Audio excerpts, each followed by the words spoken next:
फालतू ने रूहान से अपने ससुराल वाले को बचाने के लिए अपने जीवन को ही दांव पे लगा दिया है और रूहान अब फालतू को इस चपेट में ले लिया है कि वो उसकी बहन शनाया के लिए तब तक क्रिकेट खेलेगी जब तक वो चाहे। और उतना ही नहीं, अब तो अयान और उसके बाबा जनार्दन को भी रूहान ने जो उनकी कंपनी खरीदी है उसमें एक कामगार की तरह काम करना है, क्योंकि अब तो उनका कोई घर भी नहीं रहा और अब रूहान ने ही उनका घर पहले तो खरीद लिया और अब अयान और उसके परिवार को वहां भाड़े पर रहने भी दे दिया। और ये सब बातें फालतू अयान को तो बिल्कुल भी नहीं बता सकती, क्योंकि उसकी और रूहान के बीच कॉन्ट्रैक्ट हुई है।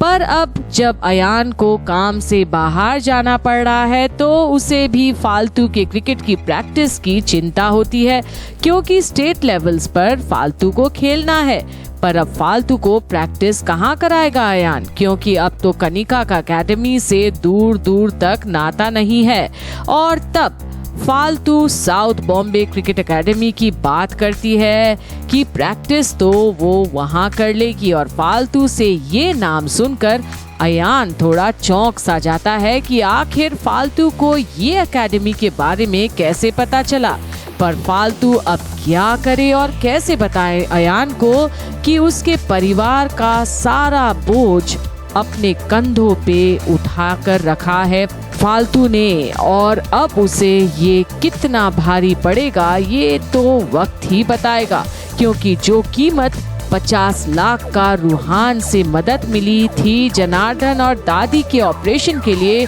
और वो आज उनके उस घर में रहने का भी सब कुछ फालतू ने अपने सिर पर उठाया है ये बोझ, और एक तरह से वो बन गई है रूहान की पालतू, जो उसे अपने ही मकसद के लिए इस्तेमाल करने का ठान के रखा है। क्योंकि अयान और जनार्दन से भी उसकी पुरानी दुश्मनी है और अपनी बहन की खुशियों के खातिर अब उसे फालतू चाहिए हर कीमत पर उसी के इर्द गिर्द। पर क्या ये सौदा फालतू को भारी नहीं पड़ेगा, क्योंकि उसके उठाए कदम ने परिवार को तो बचा लिया, पर क्या वही परिवार और उसका पति कल उसे सवाल नहीं करेगा कि आखिर फालतू ने ये क्या कर डाला और क्यों? आखिर मुसीबत आने पर सभी अपने हाथ पैर तो मारते हैं, पर मुसीबत से निकालने वाला तो